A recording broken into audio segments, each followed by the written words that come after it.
Hi guys, welcome to R S cooking YouTube channel. ಇವತ್ತಿನ ಒಂದು variety of recipe ಜೊತೆಗೆ ನಿಮ್ಮ ಜೊತೆ ಶೇರ್ ಮಾಡ್ತಾ ಇದ್ದೀನಿ. ಸೊ ಹಾಗೆ ಆರೋಗ್ಯಕ್ಕೂ ಕೂಡ ತುಂಬ ಒಳ್ಳೆಯ ರೆಸಿಪಿ. ಬನ್ನಿ ಶುರು ಮಾಡೋಣ. ಮೊದಲಿಗೆ ನಾನಿಲ್ಲಿ 2 ಕಪ್ ಆಗುವಷ್ಟು ಜೀರಾ ರೈಸ್ನ ತೊಗೊಂಡಿದ್ದೀನಿ. ನಿಮಗೆ ಎಷ್ಟು ಬೇಕು ಕ್ವಾಂಟಿಟಿನ ನೋಡಿಕೊಂಡು ಕ್ಲೀನಾಗೆ ವಾಶ್ ಮಾಡಿಕೊಂಡು ಸೈಡಲ್ಲಿ ಇಟ್ಕೊಳ್ಳಿ, ಅಥವಾ ನೀರಲ್ಲೇ ಇಟ್ಕೊಳ್ಳಿ. ಒಂದು 5 ನಿಮಿಷ ಏನಾಗೋದಿಲ್ಲ. ಸೊ ಇಂಗ್ರೀಡಿಯೆಂಟ್ಸ್ನು ಕೂಡ ನಾನು ರೆಡಿ ಮಾಡಿ ಇಟ್ಕೊಂಡಿದ್ದೀನಿ. ಒಗ್ಗರಣೆಯಲ್ಲಿ ತಿಳಿಸ್ಕೊಡ್ತೀನಿ. ಸೊ ನೋಡಿ, ಇಲ್ಲಿ ನಾನು 1 ಸ್ಪೂನ್ ಆಗುವಷ್ಟು ಅಥವಾ 1 ರಿಂದ 4 ಸ್ಪೂನ್ ಆಗುವಷ್ಟು ಎಣ್ಣೆನ ಹಾಕ್ಕೊಳ್ಳಿ. ಎಣ್ಣೆನ ಕಡಿಮೆ ಯೂಸ್ ಮಾಡೋರು 1 ಸ್ಪೂನ್ ಬೇಕಾದರೂ ಎಣ್ಣೆನ ಹಾಕೋಬೋದು. ನಾನಿಲ್ಲಿ 2 ರಿಂದ 3 ಸ್ಪೂನ್ ಆಗುವಷ್ಟು ಎಣ್ಣೆನ ಹಾಕ್ಕೊಂಡಿದ್ದೀನಿ ಒಂದು ಅಂದಾಜಿನಲ್ಲಿ.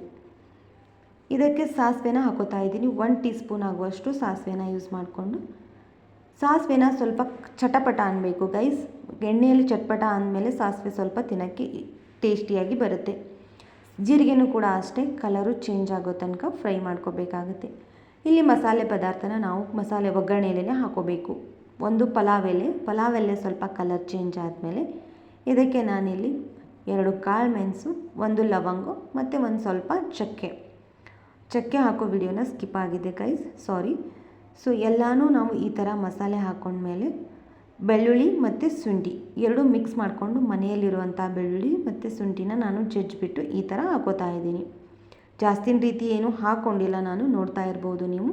ಯಾವುದೇ ಆದರೂ ಅತಿ ಆದರೆ ಅಮೃತನೂ ವಿಷ ಅಂತ ಹೇಳ್ತಾರಲ್ವ, ಸೊ ಹಾಗಾಗಿ ಯಾವುದೇನೂ ಜಾಸ್ತಿನ ರೀತಿಯಲ್ಲಿ ಹಾಕ್ಕೊಳ್ಳೋಕೆ ಹೋಗಬಾರ್ದು.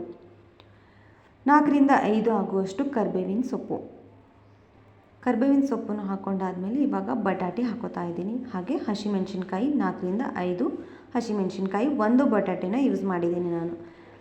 ಬಟಾಟೆ ಹಾಕ್ಕೊಂಡ್ಮೇಲೆ ಹಾಗೆ ಹಸಿಮೆಣ್ಸಿನ್ಕಾಯಿ ಹಾಕ್ಕೊಂಡ್ಮೇಲೆ ಸ್ವಲ್ಪ 2 ನಿಮಿಷದವರೆಗೂ ಫ್ರೈ ಮಾಡ್ಕೊಳ್ಬೇಕು. ಯಾಕೆಂದರೆ ಅದರಲ್ಲಿ ಹಸಿಮೆಣ್ಸಿನ್ಕಾಯಿ ಖಾರ ಬಿಡಬೇಕು, ಬಟಾಟೆ ಕಲರು ಕೂಡ ಚೇಂಜ್ ಆಗಬೇಕು. ಸೊ ನೋಡಿದ್ರಲ್ಲ, ಇವಾಗ ಚೇಂಜ್ ಆಗಿದೆ. Main ingredients rajma. ನಾನು ಮಾಡ್ತಾ ಇರೋದು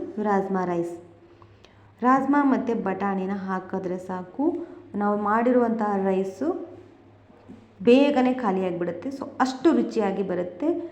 ರಾಜ್ಮಾ ತಿನ್ನೋದ್ರಿಂದ ಏನೆಲ್ಲ ಉಪಯೋಗ ಇದೆ ಅಂತ ನಾನು ಮುಂದ್ಗಡೆ ಇದೇ ವಿಡಿಯೋದಾಗ ತಿಳಿಸ್ಕೊಡ್ತೀನಿ. ಯಾರೂ ವಿಡಿಯೋನ ಸ್ಕಿಪ್ ಮಾಡಬೇಡಿ. ರಾಜ್ಮಾ ಮತ್ತು ಬಟಾಣಿ ಹಾಕಿದ್ಮೇಲೆ ಎಲ್ಲನೂ ಕರೆಕ್ಟಾಗಿ ಮಿಕ್ಸ್ ಮಾಡ್ಕೋಬೇಕು 2 ರಿಂದ 3 ನಿಮಿಷದವರೆಗೂ. ಸೊ ಗೈಸ್, ರಾಜ್ಮಾ ನಾವು ಹಾಕೋಬೇಕಂದ್ರೆ 2 ರಿಂದ 3 ಅವರು ನೆನೆ ಹಾಕಿಡಬೇಕು. ನೆನೆದ ಮೇಲೆ ವಿಸಿಲ್ ಒಂದು 4 ರಿಂದ 5 ವಿಸಿಲ್ ಆದಮೇಲೆ ರೈಸಿಗೆ ಈ ಥರ ಹಾಕೋಬೇಕು, ಏಕೆಂದರೆ ಗಟ್ಟಿಯಾಗಿರುತ್ತೆ. ನಿಮ್ಗೆ ಆ್ಯಸ್ ಯೂಶ್ವಲ್ ಟೊಮೆಟೊ ಹಾಕೋದು, ಹಾಗೆ ಟೊಮೆಟೊ ಹಾಕಿ ಉಪ್ಪನ್ನು ಕೂಡ ಹಾಕ್ಕೊಂಡ್ರೆ ಇದು ನಾರ್ಮಲಾಗಿ ಒಗ್ಗರಣೆ ಹೊಡ್ಕೊಳ್ಳೋದು. ಬಟ್ ರಾಜ್ಮಾನ ಮೇನ್ ಇಂಪಾರ್ಟೆಂಟು, ನಾವು ಯಾವ ಥರ ಹಾಕೋತೀವಿ. ಬೇಗನೆ ಬೇಯಬೇಕು ಅಂದರೆ ರಾಜ್ಮಾ ಸ್ವಲ್ಪ ನೀರಲ್ಲಿ ನೆನೆ ಹಾಕಿಟ್ಟು 1 2 ರಿಂದ 3 ವಿಸಿಲ್ನ ಹೊಡೆಸ್ಕೊಂಡ್ರೆ ಅದು ಕರೆಕ್ಟಾಗಿ ಅನ್ನದೊಳಗೆ ಬೇಯ್ತೈತಿ. ಸೊ ಹಾಗಾಗಿ ಸ್ವಲ್ಪ ನಾನು ಅಂದರೆ ಇದು ಸೌತೆಕಾಯಿ ಇತ್ತು, ಸೊ ಹಾಗಾಗಿ ಅದು ವೇಸ್ಟ್ ಮಾಡಬಾರ್ದು ಅಂತ ಅದನ್ನು ಕೂಡ ಆ್ಯಡ್ ಮಾಡಿಕೊಂಡೆ. ಇವಾಗ ರೈಸನ್ನು ಹಾಕೋತಾ ಇದ್ದೀನಿ. ರೈಸ್ನ ನಾನು ಒಂದು 5 ನಿಮಿಷದವರೆಗೂ ನೆನೆಸ್ಬಿಟ್ಟು ಹಾಕೋತಾ ಇದ್ದೀನಿ. ಇದು ಜೀರಾ ರೈಸು. ಸೊ ನೀವು ಬೇಕಿದ್ದರೆ ಬಾಸುಮತಿ ರೈಸ್ನ ಯೂಸ್ ಮಾಡ್ತಿದ್ರೆ ಅದನ್ನು ಕೂಡ ಒಂದು 10 ನಿಮಿಷ ನೀರಲ್ಲಿ ಇಟ್ಟು ಹಾಕೋಬೋದು.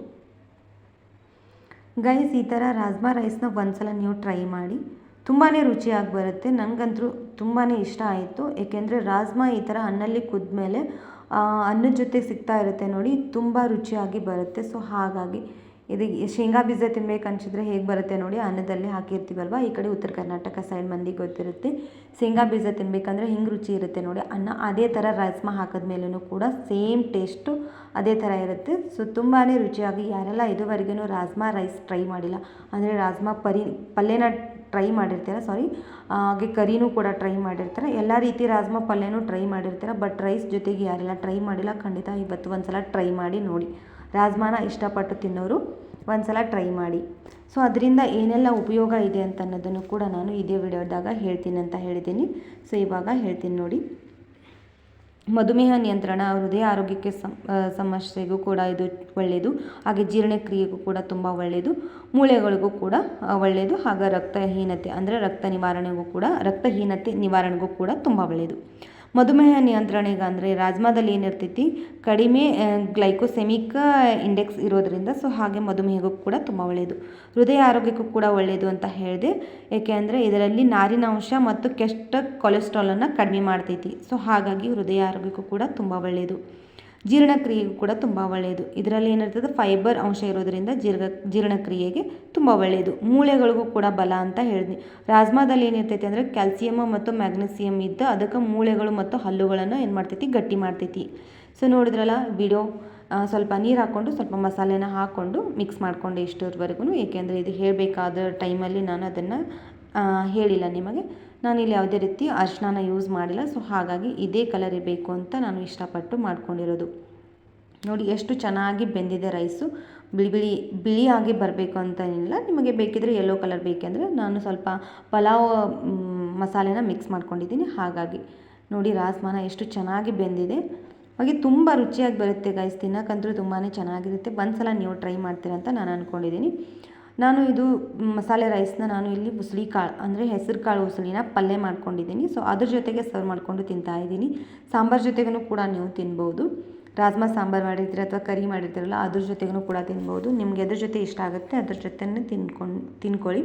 ನಾನು ಇಲ್ಲಿ ಸ್ವಲ್ಪ ಹೆಲ್ದಿ ಆಗಿರುವಂಥ ಫುಡ್ನ ನಾನು ತಿಂತಾ ಇರೋ ಕಾರಣಕ್ಕಾಗಿ ಇದ್ರ ಜೊತೆಗೆ ಪ್ರೋಟೀನ್ ಆಗಿರುವಂತಹ ಹೆಸರು ಕಾಳನ್ನ ನೆನೆ ಹಾಕಿಟ್ಬಿಟ್ಟು ಉಸಳಿನ ಮಾಡ್ಕೊಂಡಿದ್ದೀನಿ. ಯಾರಿಗೆಲ್ಲ ಅದ್ರದ್ದು ರೆಸಿಪಿ ಬೇಕನ್ನೋರು ಆಲ್ರೆಡಿ ಅಪ್ಲೋಡ್ ಆಗಿದೆ, ಹೋಗಿ ಒಂದ್ಸಲ ನೀವು ಕೂಡ ಚೆಕ್ ಮಾಡ್ಕೋಬೋದು. ನೋಡಿದ್ರಲ್ಲ, ಕಾಂಬಿನೇಷನ್ ಆಗಿ ಒಬ್ಬೊಬ್ರಿಗೆ ಒಂದೊಂದು ಥರ ಡಿಫ್ರೆಂಟ್ ಆಗಿ ತಿನ್ನುವಂಥ ಟೇಸ್ಟ್ ಇರುತ್ತೆ. ಸೊ ನಾನು ತಿಂದಿರುವಂಥ ಟೇಸ್ಟ್ನ ನಿಮ್ಗೆ ಹೇಳ್ತಾ ಇದ್ದೀನಿ. ಸೊ ಗೈಸ್, ಯಾರಿಗೆಲ್ಲ ಇದುವರೆಗೂ ಈ ಥರ ಟೇಸ್ಟ್ ಮಾಡ್ಕೊಂಡಿಲ್ಲ ಒಂದ್ಸಲ ಟೇಸ್ಟ್ ಮಾಡಿಕೊಂಡು ತಿನ್ನಿ ಅಂತ ಕೇಳ್ಕೊತಾ ಇದ್ದೀನಿ. ಯಾರಿಗೆಲ್ಲ ನನ್ನ ವಿಡಿಯೋ ಇಷ್ಟ ಆಗಿತ್ತು ಅಂದರೆ ಪ್ಲೀಸ್ ಏನು ಮಾಡಬೇಕು, ಲೈಕ್ ಮಾಡಬೇಕು, ಶೇರ್ ಮಾಡಬೇಕು, ಸಬ್ಸ್ಕ್ರೈಬ್ ಮಾಡಬೇಕು. ಹಾಗೆ ಯಾರೆಲ್ಲ ಇದುವರೆಗೂ ಸಬ್ಸ್ಕ್ರೈಬ್ ಮಾಡ್ಕೊಂಡಿಲ್ಲ ಬೇಗ ಬೇಗ ಸಬ್ಸ್ಕ್ರೈಬ್ ಮಾಡ್ಕೊಳ್ಳಿ. Thank you for watching and keep supporting. Bye bye. See you in next video.